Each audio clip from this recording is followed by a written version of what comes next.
Mr. Speaker, while the NDP and Liberals want to engage in reckless spending, the Liberal candidate said that marijuana should be controlled the same way tobacco is. Can you believe that, Mr. Speaker? How irresponsible of a policy is that? And I believe truly that Justin Trudeau and the Liberal Party offer the most positive, hopeful leadership available to Canadians. Vous venez d'entendre donc la députée de Mississauga-Brampton-Sud, Eve Adams, avant, quand elle était du côté conservateur, et après son passage chez les libéraux. Ça a été un des moments marquants de la semaine sur la scène fédérale, parce que cette députée torontoise avait toujours défendu très fidèlement les politiques de Stephen Harper, et surtout parce qu'elle est la conjointe de Dimitri Soudas, qui est l'ancien bras droit du premier ministre. Alors, Eve Adams est-elle un avantage ou un boulet pour Justin Trudeau? Ce soir, Tasha est à Toronto, bien sûr. Bonsoir, Tasha. Bonsoir. Daniel est à Ottawa et Michel, lui, est à Québec. Bonsoir à vous deux. Bonsoir. Bonsoir. Alors, les réactions à cette défection ont été plutôt négatives. En fait, tout le monde a réagi en disant que c'était plutôt contre-productif. Qu'est-ce qui peut expliquer cette décision, donc, de Justin Trudeau, Tasha? Bon, il y a un couple de théories. Ça peut être soit Justin Trudeau ne comprend rien de la politique et pense que c'est une candidate vedette et tout le monde va l'accueillir avec des grands bras ouverts, ce que je ne pense pas est le cas. Ou deuxièmement, il cherche autre chose, c'est-à-dire peut-être le savoir de son conjoint, de son fiancé, comme vous avez mentionné, Dimitri Soudas. C'est vraiment l'explication peut-être la plus évidente dans la situation. Bon, Daniel, c'est quand même une députée très controversée. Là, on le sait qu'elle a été chassée du Parti conservateur parce qu'elle avait des comportements un peu erratiques, des tactiques déloyales. Un cadeau empoisonné pour Justin Trudeau? Un cadeau empoisonné peut-être, un cadeau qu'il s'est fait lui-même. Il n'aura que lui-même à blâmer pour ce cadeau-là. C'est lui qui est allé la chercher, c'est lui qui l'a accepté, c'est lui qui l'a annoncé à son caucus 15 minutes seulement avant de la présenter à tout le monde. Écoutez, Eve Adams, c'est pas Mélanie Joly que Trudeau courtise aussi en ce moment. Je suis pas en train de vous dire que c'est une imbécile, loin de là. Elle a fait ses preuves dans le domaine municipal, entre autres, sauf que, vous l'avez dit, les conservateurs n'en voulaient plus. Qu'est-ce qu'elle peut apporter aux libéraux qu'ils n'ont pas déjà? Je cherche encore la réponse. Et les gens qui se posaient des questions sur le jugement de Justin Trudeau à l'intérieur même du Parti libéral, on s'en pose encore. Bon, Tasha, il faisait allusion, Michel. Plusieurs disent que Eve Adams était l'appât et que la grosse prise, c'est au fond son conjoint, Dimitri Soudas. Qu'est-ce que lui, donc, peut apporter aux libéraux? Bien, M. Soudas, évidemment, connaît bien des choses, des stratégies, des choses qui se sont passées au Parti conservateur. Par exemple, je suis convaincu qu'il y a plus d'informations que vous et moi sur ce qui s'est passé au moment du Duffygate. Il y a toutes sortes d'éléments et de stratégies aussi qui seraient certainement très utiles aux libéraux. Maintenant, est-ce que ces avantages-là compensent la mauvaise impression que l'arrivée de Mme Adams a certainement causée? Écoutez, tout le monde sait que c'est pas par principe qu'elle s'en va chez les libéraux. Si c'était une progressiste qui se sent de plus en plus mal à l'aise chez les conservateurs, on pourrait dire, bon, vous voyez, c'est la preuve que M. Trudeau a réussi à recruter des gens. Bon, mais on sait tous que c'est une carriériste. Alors, je vois pas beaucoup ce que ça peut donner à M. Trudeau. Je ne vois pas qu'elle va battre le ministre des Finances. C'est bien dans ce comté-là qu'elle veut se présenter. Et de façon générale, vous savez, les transfuges n'ont pas la cote.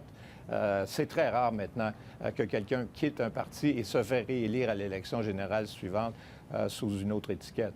Tasha, quand même, Dimitri Soudas, qui était, plusieurs journalistes le connaissent parce que c'était le directeur de communication de Stephen Harper, il emmenait assez large chez les conservateurs. Il sait beaucoup de choses. Ben oui, et c'était l'ancien directeur du parti aussi. C'est quelqu'un qui a été ramené par M. Harper après qu'il avait quitté le bureau du premier ministre pour essentiellement, je pense, concrétiser les appuis de M. Harper et le fait qu'il allait se présenter pour la prochaine élection qui était en doute à ce moment-là. Alors, il sait, on dit en anglais « where the bodies are buried », où les corps sont enterrés. Et c'est ça vraiment qui, je pense, fait frissonner. Je sais, j'en ai parlé à des amis conservateurs, les fait frissonner. Ça crée de l'inquiétude, donc, au parti. Oui, certainement, parce que c'est des informations sur soit les députés, les faiblesses de M. Harper et certainement Duffygate qui pourraient nuire aux conservateurs lors des prochaines élections. Il y a une consolation probablement pour les conservateurs, c'est que aussi longtemps qu'Eve Adams n'aura pas été choisi candidate, Dimitri Soudas ne va pas dire un mot. Il voudra avoir l'assurance qu'il sera choisi candidate dans Eglinton Lawrence, c'est le comté où elle veut se présenter à Toronto. C'est loin d'être acquis. Le député provincial qui est dans ce comté-là a dit « Je veux rien savoir d'elle, je ne veux pas la voir là, elle n'a pas d'affaires chez nous. » D'autres libéraux à Toronto ne veulent pas entendre parler d'elle. Alors, aussi longtemps qu'elle n'aurait pas été choisie candidate, et c'est loin d'être certain, Dimitri Soudas ne dira pas un mot. Oui, Michel, Justin Trudeau avait pourtant promis de faire de la politique autrement. Oui, mais je pense qu'on a réalisé là, depuis un bon moment que finalement, M. Trudeau fait de la politique comme tout le monde et qu'il la fait même souvent de façon moins efficace que d'autres. Alors, je pense que à cet égard-là, la démonstration a été faite que M. Trudeau est un politicien comme les autres. Oui, pour rejoindre un peu ce qu'a dit Daniel, c'est pas des nominations ouvertes qu'on tient un peu partout. Les libéraux, on voit ça à Ottawa, à Vancouver, à Edmonton, à Montréal, des nominations qui sont choisies essentiellement par l'entourage de M. Trudeau et M. Trudeau lui-même. Alors, c'est la politique bras de fer et ça va pas bien ici. Je vous dis, à Toronto, ça jase beaucoup aussi parmi les libéraux qui sont fâchés, pas seulement M. Cole, mais ceux du fédéral aussi. C'est toujours difficile de faire atterrir un transfuge dans un comté qui lui est étranger. Il y a une association, il y a des militants, et la greffe ne prend pas toujours. Ouais. Mais là-dessus, les libéraux, le Parti libéral, c'est une drôle de bébite. Dans l'histoire du Canada, le Parti libéral vit pour être au pouvoir.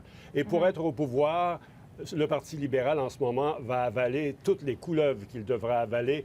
On va fermer les yeux sur le recrutement d'Eve Adams.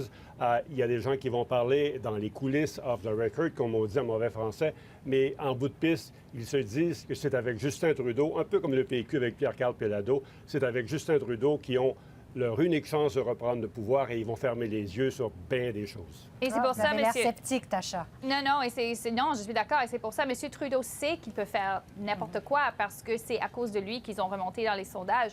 Alors, c'est une situation un peu dangereuse, je pense, pour un parti qui doit essentiellement se reformuler sur plusieurs plans politiques et organisations, mais ils misent tant de choses sur leur chef. Bon, parlons de Stephen Harper. On le voyait un peu plus tôt dans le bulletin, qui s'est rendu à Victoriaville. Il fait de rares visites au Québec, quand même. Il ne vient pas très souvent, mais sa campagne de charme auprès des Québécois a l'air de fonctionner. Michel, les conservateurs remontent dans les sondages au Québec? Oui, ils remontent un peu, encore que celui qui les plaçait à 26 me laisse très sceptique. Autour de 20 c'est plausible. C'est quand même la 4e fois en moins d'un an que M. Harper vient au Québec. Alors, il y a un regain d'intérêt pour le Québec chez les conservateurs. C'est clair, on le voyait bien dans le reportage. D'ailleurs, c'était bien expliqué. À partir du moment où on a une élection qui risque d'être serrée ailleurs, en particulier en Ontario, le Québec prend de la valeur. Si on pouvait aller chercher, je trouve que 20 comtés, ça me paraît très optimiste, mais déjà, si on allait en chercher 10-12, ça serait plus du double de la dernière fois. Et je pense qu'on va mener une campagne très ciblée sur une vingtaine de circonscriptions, dont celle-là à Richmond-Arthabasca. Je pense que le mairesse est un candidat intéressant. C'est la même chose pour Gérard Deltel, pas caché, en tout cas, ici à Québec. Pardon? Il ne s'en est pas caché aujourd'hui. Il s'en est pas. Non, je pense que ça me semble acquis, oui. Un peu de la même manière que M. Deltel fait semblant de réfléchir encore, mais j'ai l'impression que là aussi, c'est pas mal réglé. Alors, Daniel, à quoi tient cette remontée quand même? On avait pourtant dit qu'il avait mis une croix là, sur le Québec. Il faut faire attention. Quelques sondages sur une courte période de temps, ça ne fait pas nécessairement un printemps. Et je pense que les conservateurs auraient peut-être tort de pavoiser trop rapidement. Attendons de voir s'il y a une tendance dans 3, 4, 5 mois. Si oui, tant mieux. Sinon, c'est une autre histoire. Sauf qu'il est clair que Stephen Harper, à l'exception peut-être de la nomination malheureuse de Bob Nicholson aux Affaires extérieures, quelqu'un qui ne parle pas français, pas un mot, à l'exception de cette nomination-là, il a en ce moment tous les bons gestes. La vitesse avec laquelle il a rétabli le financement de l'Observatoire de Lac-Mégantic hier, c'est phénoménal. Stephen Harper ne change jamais d'idée aussi rapidement. La vitesse avec laquelle cet après-midi... C'est dans le comté de Christian Paradis. Exactement. La vitesse avec laquelle cet après-midi, il a dit, les burqas, il n'y en est pas question. Si vous posez un geste officiel, on va aller devant la Cour suprême, le tribunal, un autre tribunal pour contester la décision de la Cour fédérale. Il a en ce moment tous les bons gestes. La position dans les sondages est intéressante. Ça permet d'attirer des candidats intéressants, mais il faudra voir si ça dure. Les Québécois ont tellement diabolisé Stephen Harper. Est-ce qu'ils peuvent tout à coup changer d'idée? moi, je vais me donner un peu de temps avant de me prononcer. Mais il y a un définitivement. élément neuf quand même. Le climat créé par Charlie Hebdo, bien sûr, mais aussi C'est vrai. par les attentats de l'an dernier, a changé Ouais. beaucoup de perceptions chez les Québécois. Ils n'aiment pas beaucoup plus les conservateurs, mais ils commencent à avoir plus peur de l'intégrisme et du radicalisme. Et en général, la loi et l'ordre, ont pris du galon. Donc, Tacha, pendant ce temps-là, ben, c'est lui qui occupe tout ce terrain, là, sur le terrain sécurité, loi et ordre et tout ça. Les deux autres partis, on les entend pas beaucoup là-dessus, le NPD, les libéraux. Non, on les entend pas et je pense qu'une des raisons, c'est qu'ils ne savent pas exactement où aller parce que l'opinion publique est alimentée à chaque jour par une autre histoire d'horreur de l'État islamique qui force des enfants maintenant à regarder des vidéos de gens de l'otage étant brûlé à vif et des choses semblables. Alors, les Canadiens, je pense, l'appui pour les mesures antiterroristes est fort. On voit des sondages qui disent à 73 les Québécois même appuient notre offensive en Irak. Alors, pour les autres partis, c'est difficile, mais pour M. Harper, je vais ajouter juste brièvement, c'est un couteau à double tranchant gagner beaucoup de terrain au Québec parce que si l'NPD est trop faible au Québec, son vote aussi en Ontario là, va tomber. Et si c'est le cas, les libéraux vont faire des gains en Ontario. Alors pour les conservateurs, c'est difficile de régler ces deux provinces-là et garder la force de l'NPD à un niveau optimal, on pourrait dire. Et pendant cette campagne fédérale, il pourrait y avoir un nouveau joueur si Pierre-Carl Péladeau est élu chef du Parti québécois. Est-ce que ça peut changer la donne, Daniel? Écoutez, je ne sais pas, honnêtement, j'aimerais savoir, je ne sais pas. Écoutez, Pierre-Carl Péladeau et cette course à la direction du PQ, ça va dans une seule direction, référendum, indépendance. Les Québécois, une fois Péladeau élu, non pour acquis que ce sera lui, vont peut-être se poser la question, qui de Stephen Harper, Justin Trudeau ou Thomas Mulcair peut le mieux nous défendre s'il devait y avoir un autre référendum? Est-ce que Stephen Harper est le mieux placé? Il faudra voir. Il faudra voir aussi l'impact que Pierre-Carl Péladeau aura sur le Bloc québécois. Il a déjà dit, corrige-moi Michel si je me trompe, qu'il n'était pas particulièrement en amour avec le Bloc québécois. Est-ce que ça pourrait inciter les militants péquistes d'aller voter pour le Bloc québécois? Si oui, ça change la donne, ça nous donne une lutte à 4 partis au Québec. Mais tout ça est encore Ça fait beaucoup difficile de à mesurer. si. Ouais. Je vous laisse le mot de la fin, Michel. Oui, ce qui va être intéressant, c'est de voir comment, à l'extérieur du Québec, on va percevoir ça. Est-ce que M. Harper, par exemple, va être perçu comme le champion de l'unité nationale? Normalement, c'est un fonds de commerce libéral, cette histoire-là. On peut se dire que M. Trudeau, l'enfant du pays, serait mieux placé pour convaincre les Québécois de voter non. Mais on peut se dire aussi que M. Trudeau n'est peut-être pas perçu comme quelqu'un qui a la poigne assez ferme pour gérer éventuellement une crise que ça provoquerait. Et le plus mal pris de tous, je pense, serait M. Mulcair, dont les électeurs, une bonne partie en tout cas, sont souverainistes. Et alors jouer, lui, le matamor de l'unité nationale, c'est plus délicat. Donc, ça dépendra de la question que les gens vont se poser quand ils seront dans l'isoloir, n'est-ce pas, Tacha?